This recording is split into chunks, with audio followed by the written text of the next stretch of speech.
Well, I want to start tonight by simply telling you how I proposed to my wife. Now, here's what you need to know. If you're a senior in here, you heard this story at your very first breakaway ever, but I firmly believe that you need to hear it again. So it's about that time, so here we go.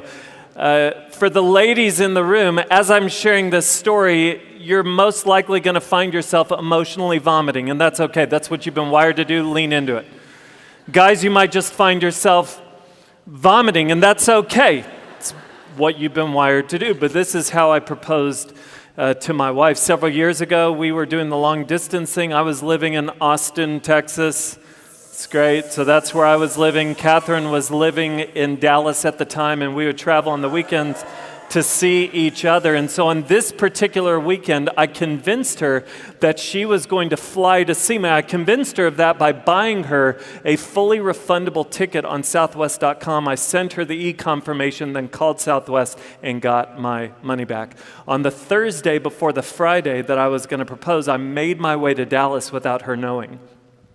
And then on Friday during the day, I went up to her work, and I was in cahoots with her boss and her coworkers, and they lured Catherine away from her desk, snuck into her purse, got her keys, came outside, unlocked her car, put her keys back in the purse. All the while, Catherine had no clue she was about to get punked. So Catherine walks out of work expecting to get into her car, to drive to the airport to see me, and instead, you know what she finds? She finds that blissful love has exploded all over the inside of her car because I got into her car and I've sprinkled rose petals all over the inside of the car. I put 24 more roses in a note that said, "Change of plans tonight is a very important night in the history of our relationship."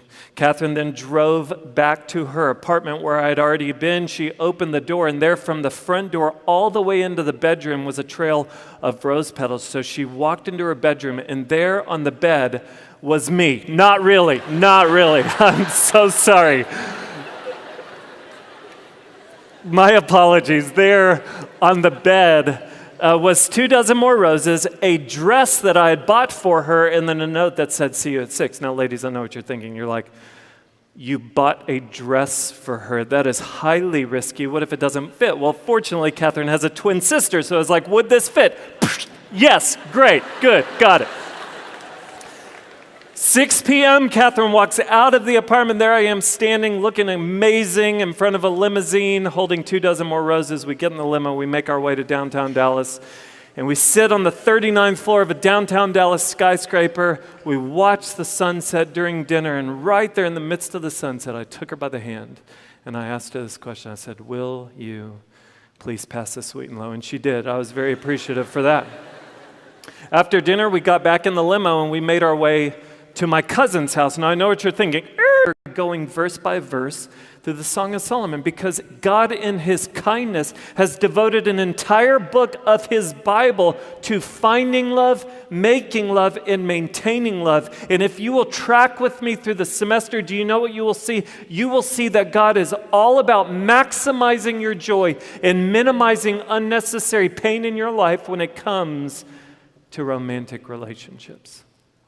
So if you have a Bible, I want to invite you to turn with me tonight to the Song of Solomon. If you need to use your table of contents, there is no shame in doing that. The Song of Solomon. When it comes to finding love always has to start with attraction. It always has to start with you knowing what to look for in a dating relationship. That's why I love that is where the Song of Solomon starts. It starts with attraction. It starts with knowing what to look for. And I love that we are talking about attraction on night 2 of the semester. It just makes sense because let's get real fast. Didn't you just spend the first 2 days of school checking everyone out? Isn't that what the first 2 days of school is? Like you show up to your classes and you sit down, and what do? You survey the potential. Tell me you didn't walk across campus at some point this week, and as you're walking, you run into someone that you haven't seen in 3 months, and as you look at them, something inside of you like unlocks, and you're like, it's really good to see that person. Have you always looked like that? because you look really good. Some of you freshmen 2 weeks ago were sitting with your boyfriend or girlfriend from high school and you're like, we're going to do this, we're going to make it work. And then you got here, you started looking around and you started thinking, uh-oh. And then let's get real. Some of you guys worked at camp this summer and you have the Chaco tan to prove it. And so you've gotten back to college and you're zeroing in on the different camp people and you're like, am I going to be stringing up my hammock next to her next week? That's what the first 2 days of school are about. It's all about checking each other out. It's all about looking for him or for her. And so I love the Song of Solomon because it's just going to help you dial in on what you should be looking for. So look at how the Song of Solomon starts. I love this book. It's my favorite book to teach. Song of Solomon starts verse 1, and it says this, the Song of Songs, which is Solomon's. This book is being written by King Solomon, and it says that it's the Song of Songs. That's a superlative. It's like saying Jesus is the King of all kings. It's saying this is Solomon's greatest hit. Solomon wrote 1,005 songs, and he crushed it on this one. Now, some of you guys hear that King Solomon wrote this book, and that rubs you the wrong way, because if you know anything about King Solomon, you know he is not the poster child for romantic love. The guy had 700 wives and 300 concubines. So what I need you to know from the beginning is that in the end, God is truly the author of this book. And God is able to communicate perfect messages through imperfect people. Some people believe that Solomon wrote this book early on in his life, and this details his very first marriage. And then other people believe that Solomon in his older age is just writing God's ideal for romantic love. And so the man and the woman in the story are just hypothetical characters. The most important thing to understand is that the Song of Solomon is a picture of God's ideal. Now, if you have ever questioned if the Bible is relevant to 2019, then let me just tell you this. In the book, what you see is a guy and a girl talking back and forth to each other. The girl gets the first word and the last word. She speaks 53% of the time. The guy speaks 34% of the time. And the girl's group of friends speaks the rest of the time.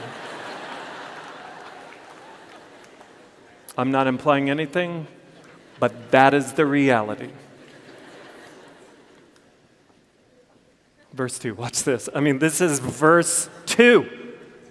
It's the girl talking. What does she say? Let him kiss me with the kisses of his mouth. That's line 1. I want to make out with this guy. So if you're wondering if this is going to be a good book, this is God's book. And the girl just starts by saying, let him kiss me with the kisses of his mouth, for your love is better than wine. She's saying, I want to make out with this guy. And his love is better than wine. Wine is smooth. It's intoxicating. She's saying he is even better than that. Now, ladies, do you see what's happening here? This is a girl that is expressing desire for a guy. Is there anything wrong with a girl having desire for a guy? No.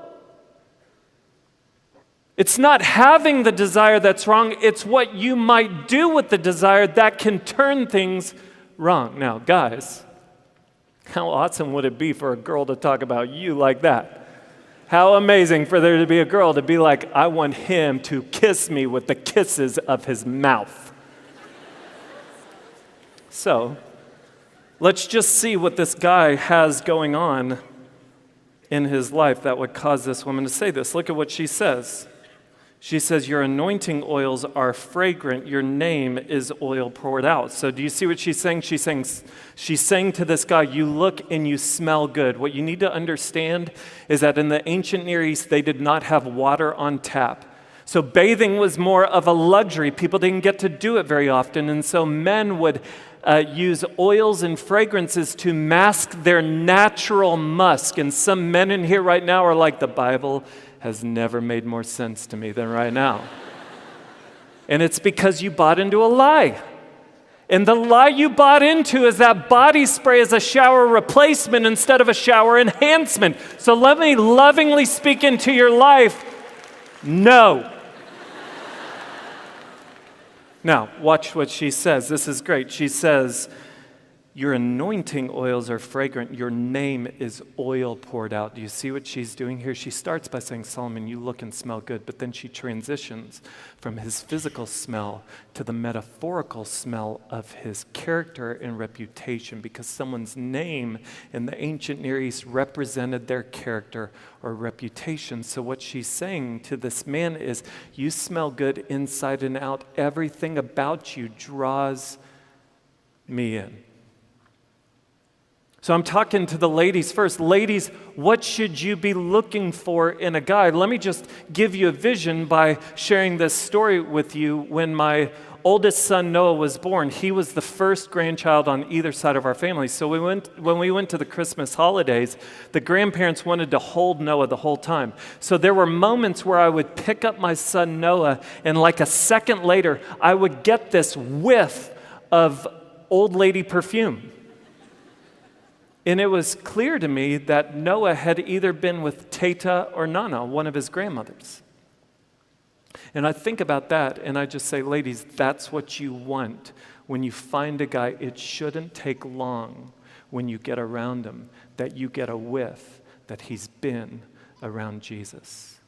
See, that's what happens when a guy surrenders his life to Jesus Christ. That's what happens when a guy begins to say yes to Jesus on a daily basis. That's what happens when a guy consistently invites the lordship and the leadership of Jesus Christ into his life. That's what happens when a guy says, I value knowing God's word so that I can know God's ways. That's what happens when a guy begins to communicate with God through prayer, by listening and by talking. This is what happens when a guy begins to run with other guys in open, honest, transparent, accountable relationships where these other guys come around him and challenge him and sharpen him and encourage him to be as much like Jesus as possible. Ladies, this is what you want. You want a guy that smells as if he's been around Jesus. And the reason that this is so important for you to grasp is because I sense that there are girls that often just want to check off the God box. Like a guy goes to Breakaway, or he shows up to church on Sunday, or he mentions God in a conversation, you breathe a sigh of relief, you check that box, and you move on to his ambitions, or his sense of humor, or his likes or dislikes. But here's what you need to understand. Any guy can smell like Jesus on a Sunday morning, but you guys are going to be spending the majority of your time Monday through Saturday. So what does he smell like then? Here's what you need to understand. A guy who smells as if he's been around Jesus specifically smells of conviction instead of compromise. Do you know what I mean by conviction? I mean that he values God's standards more than man's opinions. Do you know what I mean by compromise? I'm talking about settling for a lower or lesser standard. A guy that smells as if he's been around Jesus smells of conviction instead of compromise. So if you're checking a guy out, if you're getting around a guy, just ask yourself, does he smell more of conviction or compromise? Like if he will make you babysit him when he's drunk, just imagine what other areas of life he will look out for his interests more than your interests. Like if he's willing to kiss you on the first date, what will he want to do on the fourth date? If he'll kiss you before you're dating, who else is he kissing? Like if other girls know him as a player, what makes you think he's not playing you? And some of you guys right now are like, if you have a shot, take this guy out.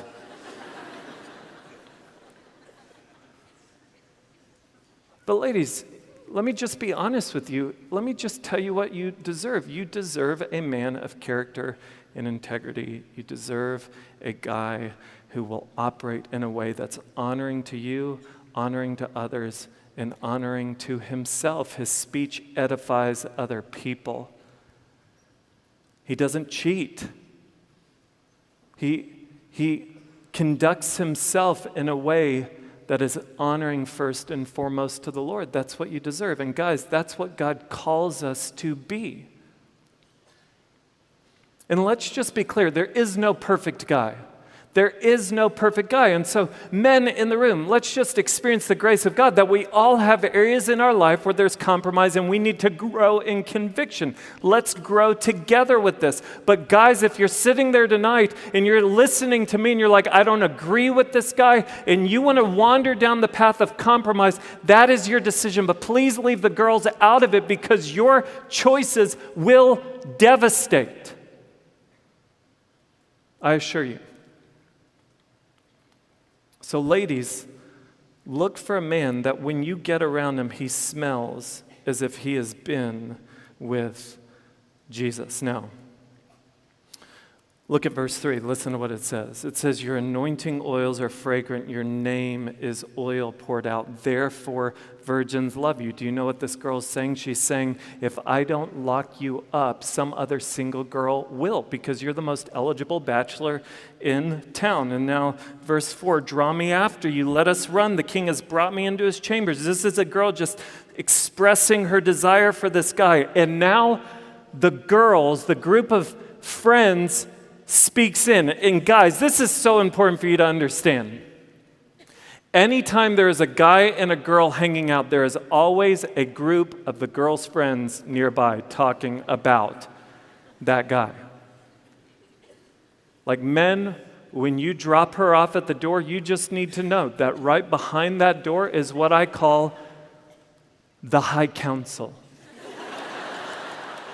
And they're already in their pajamas. They've gotten comfortable ahead of time because they know that they have hours of debriefing ahead of them about you. Like when Catherine and I started dating, we were e-flirting, like we were sending emails back and forth.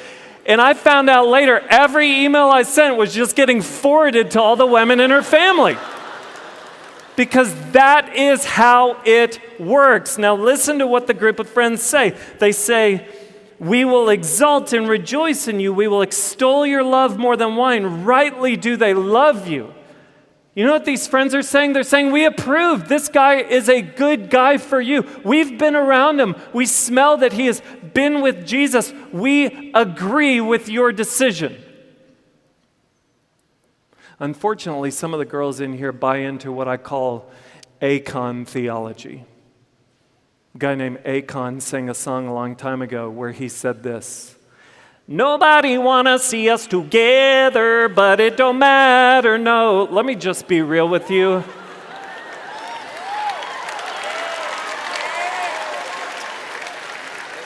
So dumb. If nobody wanna see you together, you probably shouldn't be together. And it is a big deal.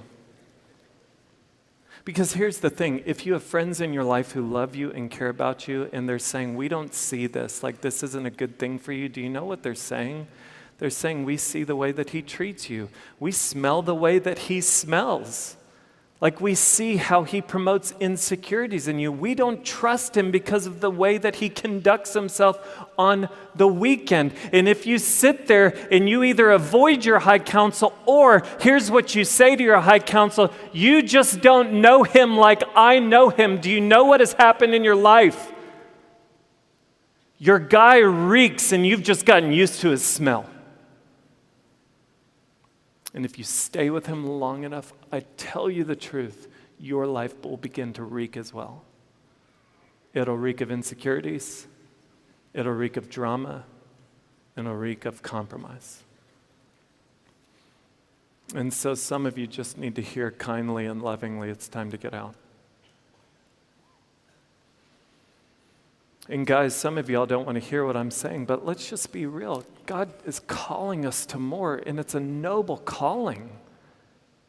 To be men of character and integrity, man of conviction instead of compromise. Let's step up together and just watch what will happen on this campus. Now, guys, let me talk to you about what you should be looking for in a girl. And ladies, I just want to encourage you to listen to this explanation. Here's what the girl continues to say. Listen to what she says. She says, I'm very dark but lovely, O daughters of Jerusalem, like the tents of Kedar, like the curtains of Solomon. Do not gaze at me because I am dark, because The sun has looked upon me. My mother's sons were angry with me. They made me keeper of the vineyards, but my own vineyard I have not kept. So all eyes on me. Don't miss what this girl is saying right now. You need to understand that the girl's father is never mentioned once in this book. Commentators believe that she just has a single mother and she has brothers who are angry with her, so her brothers put her out to work in the vineyard. And because she's outside working all day, she gets a wicked suntan. And that's a problem because the culture's standard of beauty was a fair complexion. Isn't it interesting how things change? Some people want to be tan now. But back then, women would shade themselves from the sun and they would do up to a year's worth of cosmetic treatments to ensure that they lived out the standard of beauty for that day, which was a fair complexion. And so this girl is expressing some insecurity. She says, don't look at me in some ways. And so we're going to talk next week about how this guy actually promotes security and safety in her. You need to come back and hear that. But what I want you to understand is that this guy fell for her even though she wasn't the culture's standard of beauty. Why? I believe it's because her inner beauty magnified her outer beauty. Guys, do not underestimate the power of inner beauty. Like, just watch what happens if you work at a camp or you go and serve on a mission trip. Like, you show up and there's always that one girl that every guy thinks is gorgeous. But then you start working alongside this girl who at first you thought was cute. But then you begin to listen to the way that she talks and you see the way that she serves other people. You watch how she drinks out of her Nalgene, and then bam! Her inner beauty magnifies her outer beauty, and she goes from being cute to being gorgeous, and now you can't stop thinking about her. That will happen. That is the power of inner beauty. I want you to think about this girl in the story. What does she say? She says, I've been working in this vineyard, but my own vineyard I haven't taken care of. Whether she realized it or not, what was happening is instead of cultivating her outer beauty, she was cultivating her inner beauty. Because she was put out into the vineyard to work, and she had to learn real fast what it looked like to work hard and to faithfully serve her family. Guys, you want to look for the right kind of girl. Here's my encouragement to you. Look for a girl whose life is marked by faithfulness. Like, look for a girl who is faithfully pursuing Jesus Christ. Find a girl who is faithfully saying yes to Jesus on a daily basis. And she's spending time in the Word and in prayer, experiencing deeper places of intimacy. There's no perfect girl. But look for a girl who is faithfully seeking after Jesus. Find a girl who's a faithful friend. Like, drama doesn't follow her around like a cloud. She's not a gossip. She doesn't cut people out of her life. Find a girl who is a faithful member. She doesn't 2% things. She doesn't back out of her commitments. She sees things through. Find a girl who is a faithful servant. She invests her life into the lives of others. She realizes that she has something to give, and so she gives it to other people. Like, I think about when I started dating my wife, Catherine. Like, on our first date, I could smell as if it smelled as if she had been around Jesus. It was so clear to me that Catherine was faithfully seeking to walk with Jesus Christ. And there were times where Catherine would talk about Jesus, and it was just so captivating to me to hear her talk about her Savior and her King. And then I began to meet Catherine's friends, because that's what happens when you start dating a girl. You meet the friends. And it became very clear to me very quickly that Catherine was a faithful friend, because I started meeting all these different friends, and all these different friends thought that Catherine was their best friend. Why? Because Catherine wasn't drama. Catherine was an includer. Catherine would care about her friends. She would serve her friends. And then I remember seeing Catherine early on in our relationship begin to invest herself into a group of high school girls in a Bible study, and I saw the joy that overflowed out of her into the lives of these girls. And it was extremely captivating to see this faithful servant of God. Guys, if you're looking for a girl, find a girl that's faithful, not flaky. And then look at what she says in verse 7.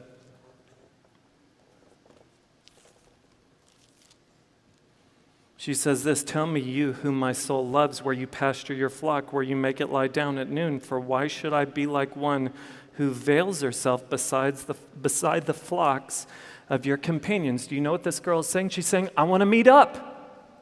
Let's meet up. But here's what you need to understand. In that day, prostitutes would go out and they would veil themselves and they would go out looking for an invitation from a man. So this girl is like, tell me where you're going to be. Because I'm not going to be mistaken for one of the prostitutes. I'm not going to wander around trying to find you. And it just brings up a good point. Guys, if you're looking for a girl, find a girl who is waiting instead of wandering. See, there are girls who need a guy, and so they wander around trying to find any guy. And then there's girls who want a guy, but will wait patiently on God's provision. Now, let me just be clear what I'm not saying. When I talk about waiting, here's what I'm not saying. I'm not saying that you lock yourself up in your room with your cell phone and you're like, God, I just beg you to prompt a guy's heart to text me right now or like one of my posts or DM me. God, I'm waiting here for you. It's not what I'm talking about. Like, there is nothing wrong with a girl finding a guy that smells as if he's been around Jesus. There's nothing wrong with that girl strategically positioning herself in places where she can get to know that guy. Don't be weird about it. Like, don't hang around Harrington or Evans every single day. It's like, oh, you're passing by again. Interesting. Let's walk together. Like, don't be weird about it. But there's nothing wrong with you positioning yourself strategically to get around a guy to figure out what he's all about. But there is a difference between needing a man and wanting a man. So guys, find a girl that's waiting instead of wandering. Let me just tell you how you will be able to distinguish whether a girl is waiting or wandering. You'll know whether or not she's wandering based on her past history with guys. Now, listen to what I'm saying, because the grace of Jesus Christ is sufficient to cover over all of our past failures. But here's what I'm talking about. I'm talking about a girl that has never gone longer than 2 weeks without having a boyfriend since middle school. Like, she always has to have a guy. What you need to understand, men, is that she's not looking for the right guy. She's looking for any guy. And she will use you to fulfill insecurities that only Jesus can truly fill. You'll know whether she's waiting or wandering based on how she dresses. Let me just tell you a story, and I want you to really listen to what happened in this story. I remember years ago, I was in a car driving around kind of this young, hip area of Dallas where there are a lot of bars. We were driving around on a Friday night, and there were a bunch of girls out. They were just going out. Like, they were just out walking from bar to bar, and they were dressed in their going out clothes. They had high heels, short skirts, low-cut tops. And I was driving, and sitting shotgun was this guy who had been living in Africa for close to 15 years. And in all sincerity, and in all seriousness, just as I'm driving around here, as he looked out the window, here's what he said. He asked this, he said, "Are there a bunch of prostitutes around here?" And I started laughing. I was like, dude, it's just called Friday night. Like, this is just people going out. But I thought about that, and I thought, how interesting that you take a guy from a different culture, and what's his automatic assumption? His assumption is that girls are going out wandering looking for the invitation of a man. Now, some of you girls right now are highly offended by what I just shared. And the reason that you're offended is because you just think I shared a story that says you dress like a prostitute. That's not what I'm saying at all. What I am trying to help you understand is you parachute a guy in from a different culture, and he looks out and he says, are these girls wandering around looking for an invitation from a guy? Because let's just be clear, our culture demands that you do that. Our culture demands that you have sex appeal, and our culture demands that your value is determined by the want and the desire of a man. And so, ladies, I just want to lovingly tell you, you know what? You're more than what he sees.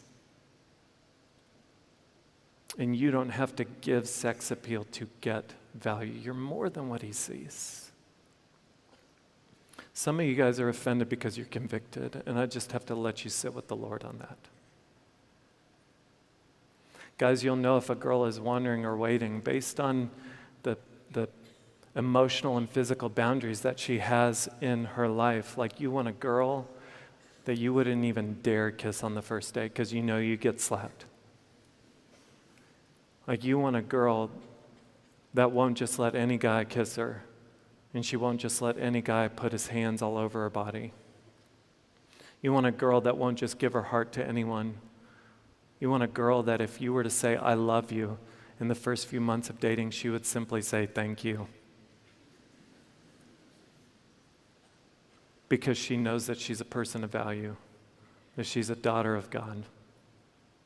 So she has a heart and a mind and a body that have been created in the image of God. Guys, find a girl who's waiting, not wandering. I want to just try and tie everything together for you tonight. Like, if you take one thing away from tonight, let it be this: like, run hard.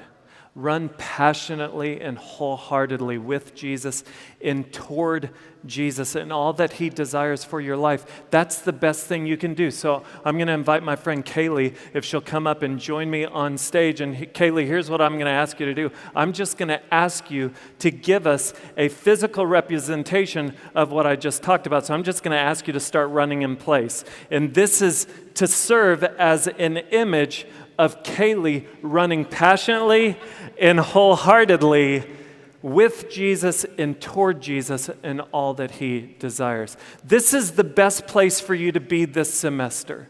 No matter what your relationship status is, run passionately and wholeheartedly with Jesus and toward Jesus in all that he desires for your life. Say yes to Jesus on a daily basis. Get connected to his word so that you will know his ways. Run with accountability partners who will challenge you and encourage you and sharpen you to look and smell more like Jesus. And some of you just need to hear this is an okay place to be. Like, if you're single right now, that's an okay place to be. Because when you're in this place in life, it gives you an opportunity to focus on your form. So if you're lacking some conviction and you have some compromise in certain areas, then get connected to the one whose conviction led him to give his life for you on the cross, Jesus Christ. And if you're lacking some faithfulness in your life, then lean into the one who's always been faithful to you, Jesus Christ, and let faithfulness drown out flakiness in your life. Some of you just need to hear this is an okay place to be, and others of you tonight just need to hear that it's time to start running.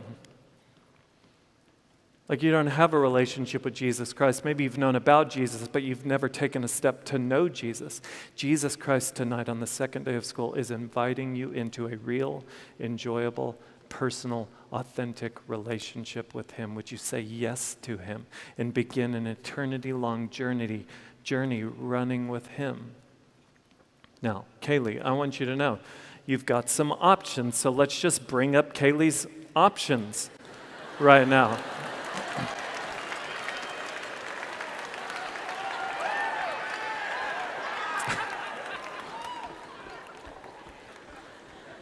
So Kaylee, you've got some people running. So Kaylee, you've got options. I'm going to start back here with this option. Here's a guy. Kaylee, you're running. This guy's walking. Hey, Kaylee, what do you think about this option back here? Now, don't take your eyes off Jesus. Keep running. But Kaylee, check this guy out. What do you think? Don't look at me, Kaylee. Don't look at this guy. Keep your eyes. Hey, see, Kaylee, here's the hard thing. It's hard to look forward and back at the same exact time. That's actually not possible.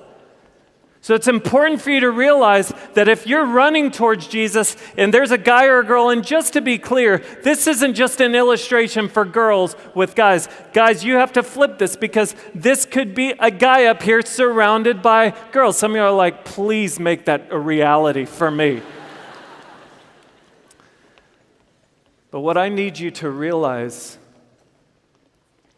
is the fact that Kaylee is running and this guy is walking, it doesn't mean that Kaylee is better than this guy, but it does mean that Kaylee is in a different place than this guy. And in order for Kaylee to date this guy, she will have to change the pace at which she is running towards Jesus Christ. And Kaylee, I would just say this isn't the right option for you. No offense, but thanks a lot. Now, Kaylee, here's another option. You've got a guy that's close to you, and man, he is running hard. But what I want you to see is that he's actually running in a different direction than you.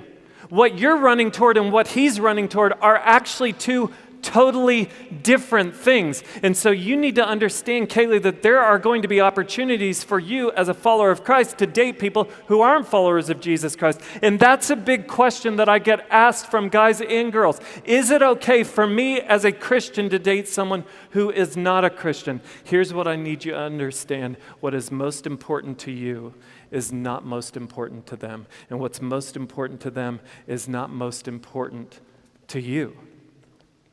It's not, and you can take on this mentality of, I'm going to flirt to convert, and you can tell yourself, God is calling me to be the person that brings this person to Christ. But let's just get real.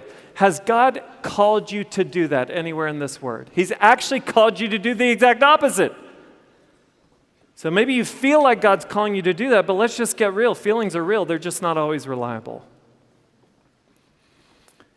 Here's the problem. This is a good guy. Like, he's running hard. You guys are running close together. And so you can sit there and say, you know what? He's a family guy. He wants to have the same number of kids that I want to have. He doesn't believe in divorce. He wants to be together till death do us part. He's ambitious. We love the same music. We love the same music. The movies. We love the same food. Here's the problem. He or she does not love Jesus.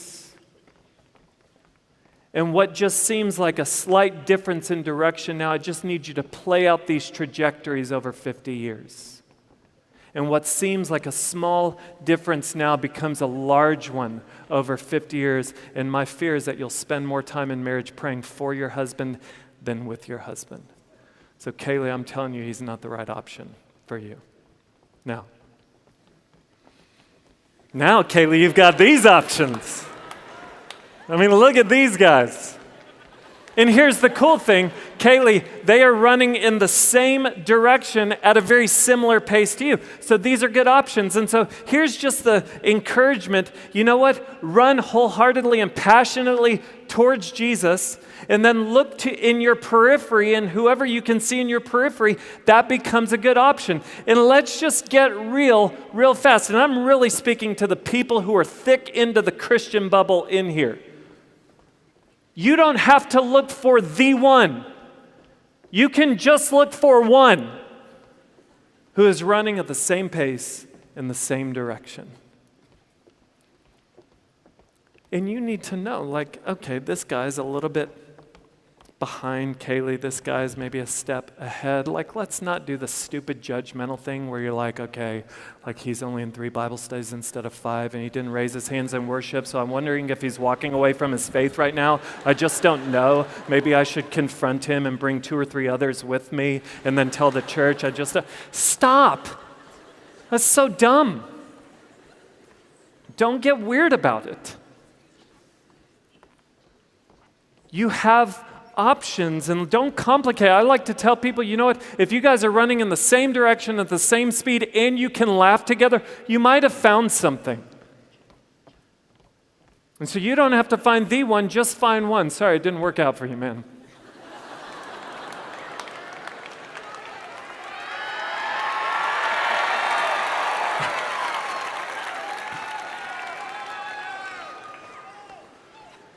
Now, here's what I want you to see, and I hope you don't miss this.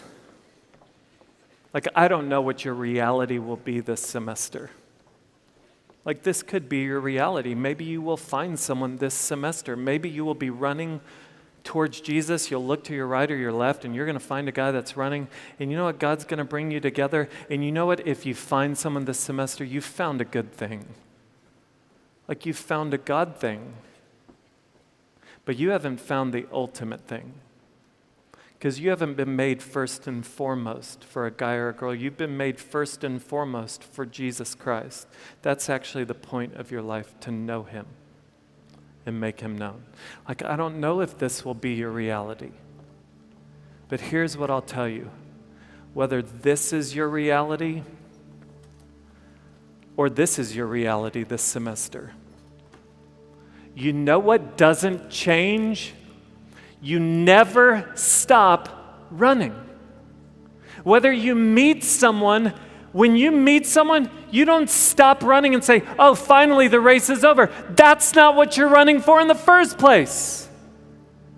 So whether you find someone or God keeps you single this semester, the thing that never changes is you never stop running passionately and wholeheartedly with Jesus and toward Jesus and all that he desires for your life. And you know what the great news is? As you run towards Jesus, you know what happens in your life?